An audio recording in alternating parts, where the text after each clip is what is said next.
నాకు సిఐటికి ఉన్న సంబంధం, బంధం, అనుబంధం ఈ రోజుది కాదు, చాలా సంవత్సరాల పోరాటాలు, ప్రతిరోధాలు. నేను నాటకం చేస్తున్నప్పుడు వీధి నాటకం మూలంగా ఇదే చేస్తూ వచ్చాను. నేనే ఇప్పుడు కొత్తగా సమాజముఖి కార్యక్రమంలో, పోరాటంలోనో గోతు తీయట్లేదు. అప్పుడు నుంచే ఇక్కడ కళాకారులు చూస్తుంటే ఇలాగే నాకు 18-20 ఏళ్ళు ఉన్నప్పుడు పల్లెటూళ్ళకి, ఊరికి వీధి నాటకాల మూలంగా సమస్యల గురించి ప్రచారం చేసేవాడు. మీకు ఎలా వచ్చింది ధైర్యంగా మాట్లాడడానికి అన్నారు. ఇలాంటి మూమెంట్స్, ఇలాంటి ఎన్నో గురువులు నన్ను పెంచారు కాబట్టి, నన్ను చెక్కారు కాబట్టి ధైర్యం. నేను ఎవరు అడిగారు, మీరు చాలా నిజాలు మాట్లాడతారు, ఎంత ధైర్యంగా మాట్లాడతారు. నేను చెప్పిన మహాప్రభు అబద్ధం మాట్లాడుతున్నాడు. అబద్ధం మాట్లాడడానికి ధైర్యం ఉండాలి. నిజంగా ఎంత సిద్ధి లేకపోతే అబద్ధాలు మాట్లాడుతున్నారండి. ఈరోజు శ్రమిక ఉత్సవం. ఒకప్పుడు మన సమాజంలో ఒక సామెత ఉండేది, చెమట చుక్కకి ఓటమి లేదు అని. చాలా కావ్యాత్మకంగా ఉండేది. కానీ ఈ రోజు పరిస్థితి ఏంటంటే శ్రమికులకి బ్రతికే పరిస్థితి లేదు. నేను వీధి నాటకాలు చేసేటప్పుడు ఒక ధన్వంతరి చికిత్స ఒక నాటకం వేసేవాడిని. అందులో అంటే దేవతలు వీళ్ళందరూ పైన ఒక ఔతణకూటం ఏర్పాటైంది. అక్కడ ఎందుకు కూర్చుని భోజనం చేయాలి అందులో అంటే, భూమి నుంచి ఒక రోదన, ఒక ఆవేదన, ఒక ఏడుపు వినిపిస్తోంది.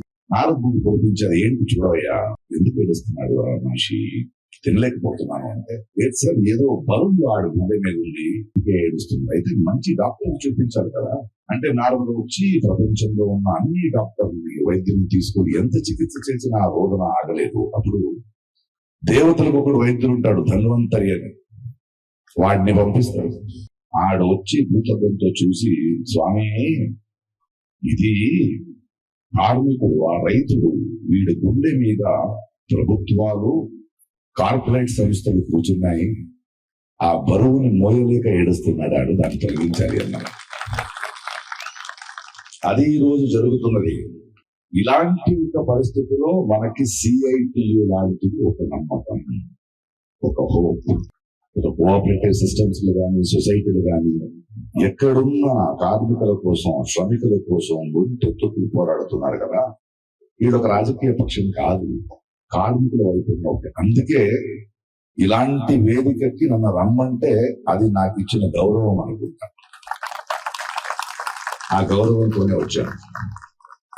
జనాలకి చిన్న చిన్న కథలతో చెప్పాలి. మొన్న ఇది ఎక్కడ చూసినా ఎలా జరుగుతుంది ఈ దేశం నడడానికి, ఎలా ఇళ్ళు కార్పొరేట్ అమ్మేస్తున్నారని, అదానీలు, అంబానీలు. సింపుల్ ఎగ్జాంపుల్ అండి, మొన్న ఇండిగో వాళ్ళ జరిగింది ఎయిర్పోర్ట్ లో. నాకు 2 రాత్రులు ఎయిర్పోర్ట్ లో ఉండాల్సిన పరిస్థితి. ఒకటి నుంచి బెంగళూరు వెళ్ళాలి, రిటర్న్ వచ్చేటప్పుడు చాలా ఓపికతో ఆ జనాల మధ్య కూర్చున్నాను. నేను 6 గంటలు 7 గంటలకు బయలుదేరాల్సిన ఫ్లైట్ ఈవినింగ్ వెళ్ళేసరికి 4 అయ్యింది. జనాలను చూస్తూ ఉన్నాను. దీనికి మూల కారణం ఎవరు? ఒకప్పుడు మన దేశంలో అన్ని రాజకీయ పార్టీలు వాళ్ళ బలం చూపించడానికి రౌడీలను పెంచాయి.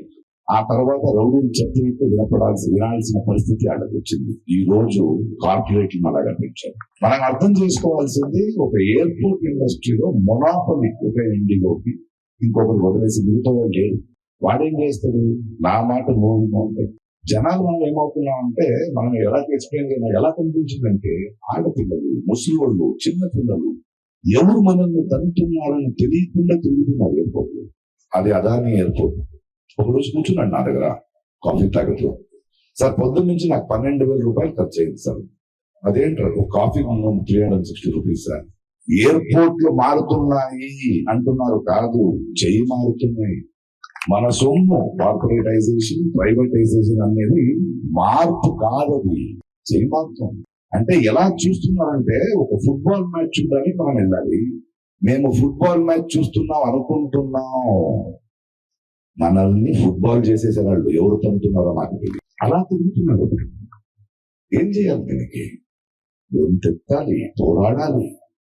అదొకటే దారి, అదొకటే మార్గం. అందుకే ఆయన చెప్పారు, చాలా పెసిమిస్ట్ గా ఎవడైనా అంటే సిఐటియు కానీ, ఇక్కడున్న ప్రతి ఒక్కరు కానీ, నేను కానీ, చనిపోయే ముందు చావకూడదు. మనం బంధించుతారు మనల్ని.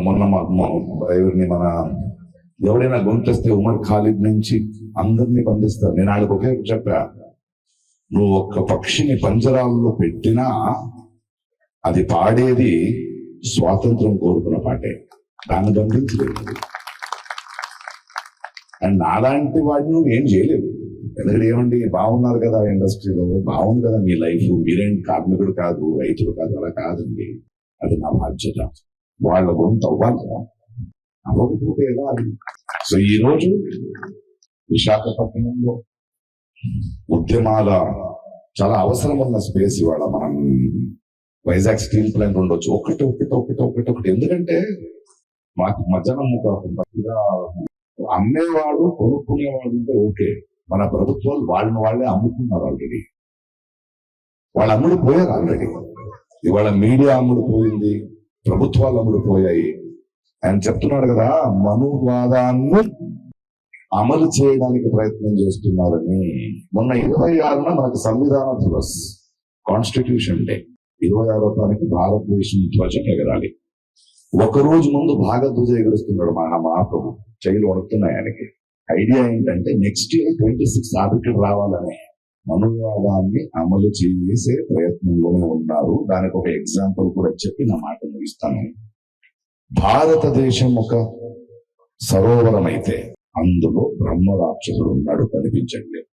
నేను మీరు ఆ సరోవరం మీదున్న కమల పువ్వు ఉంది కదా, దాంతో పోరాడుతున్నాం. అది బీజేపీ. కానీ పోరాడాల్సిన దాన్ని కాదు, దాన్ని పెంచుతున్నా, దాన్ని సబలీకరణం చేస్తున్న RSS కి పోరాడు. వాళ్ళు కనిపించరాళ్ళు. వాళ్ళు బీజేపీ రూపంలో ఉంటారు, లేదా వేరే పార్టీ పేరులో ఉన్న రాష్ట్ర ప్రభుత్వాల్ని కొనుక్కుంటారు. వీళ్ళు అమ్ముడు పోయారు. కంటికి కనిపించే ప్రభుత్వాలు వెనకంతా ఇళ్లే ఉన్నారు RSS. దాన్ని వేరు సహిత మనం తీయాలి. దానికి మనం నిరంతరంగా మాట్లాడుతూ ఉండాలి. నిరంతరం నేను ఉన్నప్పుడే గెలవాలని లేదు. ఎందుకంటే వచ్చే తరాలు తప్పు చేసిన వాడిని క్షమించొచ్చు, కానీ మౌనంగా ఉన్న వాడిని క్షమించదు. నేను మౌనంగా ఉండను. ఏదో చెప్తారు కదా, ఫ్లో బాగుంది, దీంతో వెళ్ళిపోవచ్చు అంటారు. వెళ్ళిపోను నేను. ఒక ప్రవాహంతో వెళ్ళిపోవడానికి చచ్చిపోయిన చేపలు చాలు, ఎదురీత ఇవ్వడానికి, వేయడానికి జీవంతో ఉన్న చేప. ఇలాంటి మహాసభలు, మీ చైతన్యం, ఈ శ్రామిక ఉత్సవాల సాంస్కృతిక రాయభారులుగా మీరు బయలుదేరుతున్నారు. ఇప్పుడు ఒక పుస్తకం ఎవరో నాకు ఇచ్చారు, దాన్ని చదువుతున్నాను.